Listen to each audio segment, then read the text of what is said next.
তো গাইস আগামীকালকে কি কিনেছি সেটা তো আর দেখাতে পারিনি, সেটা থাকছে আজকের ভিডিওতে। এখন চলে যাব দোকানে, আমি আর আমার ভাইয়ের সহ আজকে কেনাকাটা করব।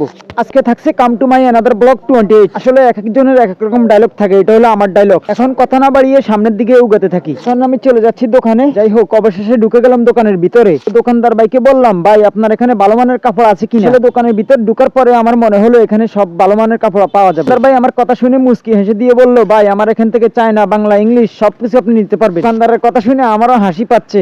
পাক দিয়ে কিন্তু আমার ভাইয়া সবগুলো কাপড় ঘুরে ঘুরে দেখতেছে। হাসির কারণ হলো এটা ইংলিশ বাংলা সবকিছু তার কাছে আছে, অঙ্ক নেই। দোকানদার ভাইকে বললাম, ভাই আমি অঙ্কতে কাছে, আমার অঙ্ক মার্কা যে কাপড় আছে সেই কাপড়টাই লাগবে। তো সে আমাকে নিয়ে চায়না কাপড় দেখানো শুরু করলো। আলহামদুলিল্লাহ চায়না কাপড়গুলো আমার অনেক পছন্দ হয়েছে। এখান দিয়ে আমার ভাইয়া একটা একটা করে সবগুলো বেছে বেছে দেখতেছে, তার দেখা যেন শেষ হয় না। কিছুক্ষণ পরে দেখে এসে বলল, একটাও পছন্দ হয় নাই। যতটা কাপড় দেখছি সবগুলোই আমার পছন্দ হয়েছে, কারণ আমি প্রথম কেনাকাটা করতে গেলাম। আমার ভাইয়া যেগুলো পছন্দ করছে তার একটাও আমার পছন্দ হয় নাই, আর আমি যেগুলো পছন্দ করছি সেগুলো তার ভালো লাগে নাই। এখন যে দুইটা কাপড়ে হাত দিছি এই দুইটা কাপড় আমার পছন্দ হয়েছে, কিন্তু আমার বড় ভাইয়ের পছন্দ হয় নাই। তো আর কি করার, বড় ভাই মানি বাবার পরে দ্বিতীয় যায়, তার কথা তো রাখতেই হবে। তবুও আমি দোকানদার ভাইকে জিজ্ঞেস করলাম এই দুইটা কাপড়ের দাম কত।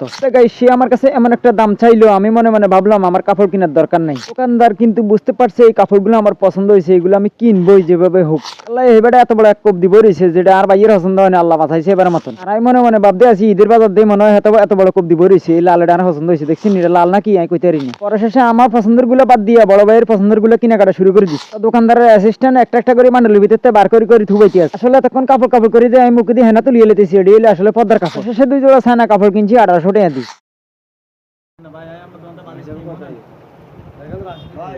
যাই হোক, অবশেষে গেটে গুটে দুইটা নিয়ে নিলাম।